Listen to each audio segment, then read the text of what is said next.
Assalamualaikum warahmatullahi wabarakatuh. Perkenalkan kami dari kelompok D6 untuk mata kuliah Jarkom. Pada kesempatan kali ini kami akan mempresentasikan hasil laporan yang sudah kami buat dalam bentuk PPT. Dan di kesempatan kali ini kami dan kelompok kami beranggotakan 5 orang. Yang pertama itu ada Ridho Mulyawan Effendi dengan NRP 15/2021-157. Yang berikutnya ada Bimo Kianuzah dengan NRP 15/2021-161. Yang berikutnya ada Anggi Rizky Ramadan dengan NRP 15/2021-172. Selanjutnya ada saya sendiri, Failan Rafiza Santana dengan NRP 15/2021-174. Dan yang terakhir ada Raska Julian Rifandi dengan NRP 15/2021-180.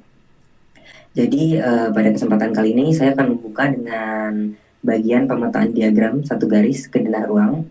Nah, bisa kalian lihat dalam PowerPoint-nya, di sini ada terbagi menjadi 3 area, yaitu lantai 1, lantai 2, dan lantai 3.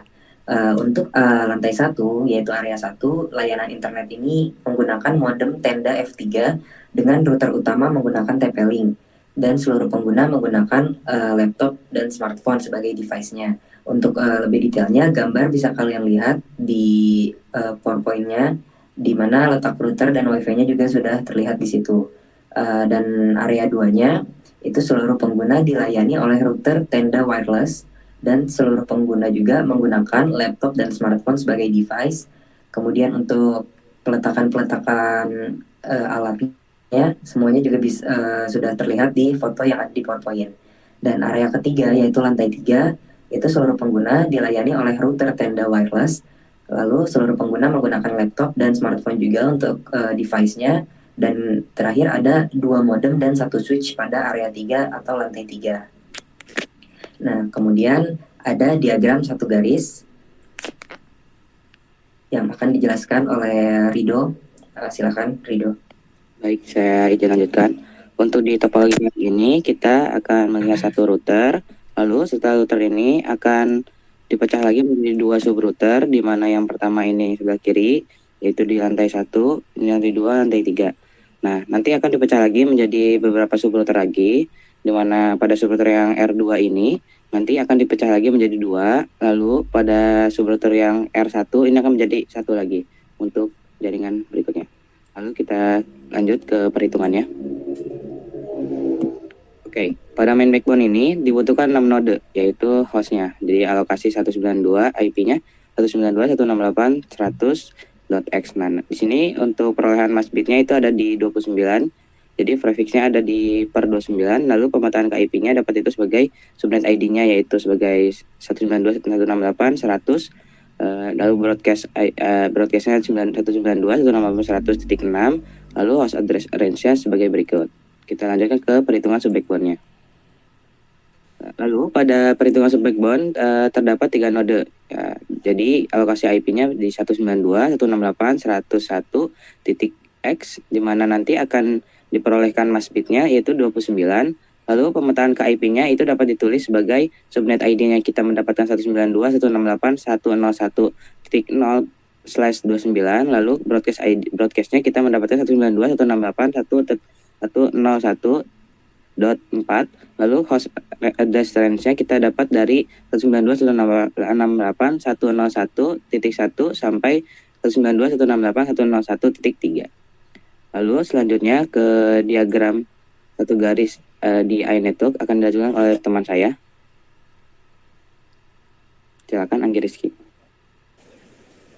Nah, di sini di diagram satu garis iNetwork bisa dilihat dari ISP-nya terkonek ke router utama. Terus dari router utama lanjut terkonek ke main backbone, dan dari main backbone terdapat 3 router, yaitu router pertama, router kedua, dan router ketiga. Di router pertama terkonek lagi ke dalam sub backbone. Nah, di sub backbone terdapat 2 router, yaitu router kelima dan router keenam. Di router kelima terkonek lagi ke dalam sub backbone, dan dari sub backbone ke DHCP server plus access point, yang dimana DHCP server dan access point ini digunakan bersama. Access point bertindak sebagai penghubung nirkabel antara perangkat-perangkat dan jaringan nirkabel, sedangkan DHCP servernya memberikan konfigurasi jaringan otomatis.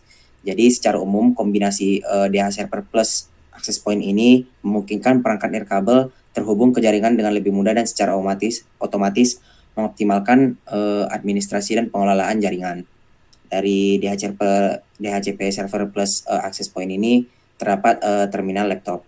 Kemudian di router ke-6 sama seperti tadi terhubung ke Speakbone dan DHCP server dan terdapat terminal laptop juga. Dan begitupun sebaliknya di router 2 terhubung Speakbone dan dari Speakbone ke DHCP server dan terdapat terminal laptop dan seterusnya. Selanjutnya kita ke mencoba testing pada setiap routernya. Yang pertama kita mencoba testing pada router kelima, yaitu dengan cara menginput komen ping, yaitu ping dan si IP pada router kelima, yaitu 192.168.101.2. Nah, bisa dilihat pada komen ping, maka si router 5 terbaca yaitu dengan tanda reply from. Dan selanjutnya kita lihat tes ping lagi ke router pertama, yaitu dengan komen ping juga dengan IP address 192.168.101.1. Seperti tadi juga maka si komennya terdetek yaitu reply. Dan yang terakhir kita melakukan tes ping kepada router utama. Seperti tadi menggunakan komen ping juga yaitu 192.168.100.1. Dan seperti dilihat hasilnya juga sama seperti router di atas, yaitu terdeteksi pada konektivitasnya. Dan selanjutnya akan dijelaskan kepada rekan saya. Di sini kita mencoba untuk menjelaskan tentang Red Hat. Yang pertama, kita menggunakan admin terlebih dahulu untuk memasukkan ke dalam akun Red Hat-nya. Yang pertama, kita menggunakan komen untuk memasukkan IP terlebih dahulu. Yang pertama ETH1 dan ETH0-nya. Ketika sudah ada IP yang sudah diterapkan pada ETH0 dan ETH1, lalu kita menggunakan komen untuk mengecek pingnya. Lalu di sini ketika sudah dikonekkan ETH0 dan ETH1, kita menggunakan sudo /sbin/root. Di sini kita cek, di sini kan sudah ada ETH1-nya dengan IP 192.168 dan 100. Nah, di sini ada ETH0-nya juga, kita set 192.168.0.0 dan kita juga setnya si default gateway-nya dengan IP 192.168.0.1. Lalu kita di sini mencoba untuk merestart si IP-nya dengan menggunakan komen sudo /etc/rc.d/init.d/network restart. Lalu kita di sini mengecek apakah sudah terestart atau belum.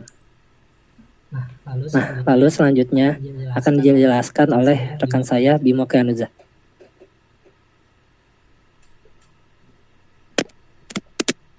Baik, selanjutnya akan masuk ke subrouter Mikrotik. Pertama-tama kita login dulu dengan memasukkan username-nya admin, lalu passwordnya dikosongkan. Nah, setelah itu kita akan melakukan interface print.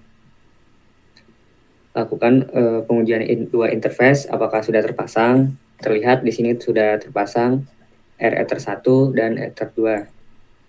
Nah, selanjutnya kita akan melihat apakah sudah terkonfigurasi atau belum. Nah, di sini belum terkonfigurasi. Lalu kita akan memberikan konfigurasi IP pada Ether 1 yaitu 192.168.100.3 dengan subnet mask 255.255.255.248 yaitu /29.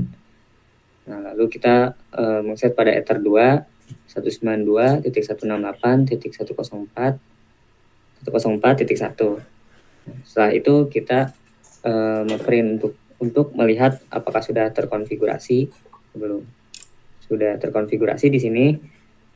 Lalu kita akan memberikan default gateway dengan 192.168.104.1. Setelah itu kita melakukan IP route plane.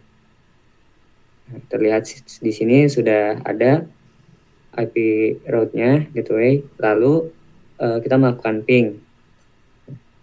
Sudah bisa 5 paket transmitted dan 5 paket receive. Selanjutnya akan dijelaskan oleh teman saya. Nah, di sini kita pertama-tama membuat akun terlebih dahulu seperti berikut. Nah, di sini kita mengset namanya seperti berikut, rido, lalu menggunakan user mode strip ag sudo rido. Selanjutnya kita men-set ETH0 dan ETH1-nya dengan IP yang kita punya seperti berikut. Lalu kita juga men-set default gateway-nya yang kita punya juga 192, 168, 100, dan 1.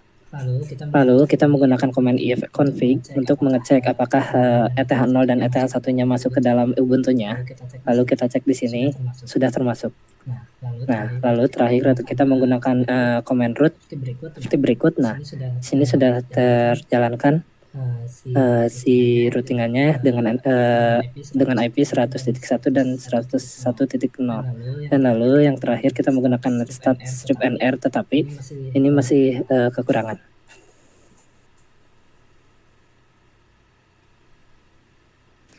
Oke, baik. Jadi kurang lebih cukup sekian presentasi dari kelompok kami D6. Kurang lebihnya mohon maaf. Wabillahi taufiq wal hidayah. Wassalamualaikum warahmatullahi wabarakatuh.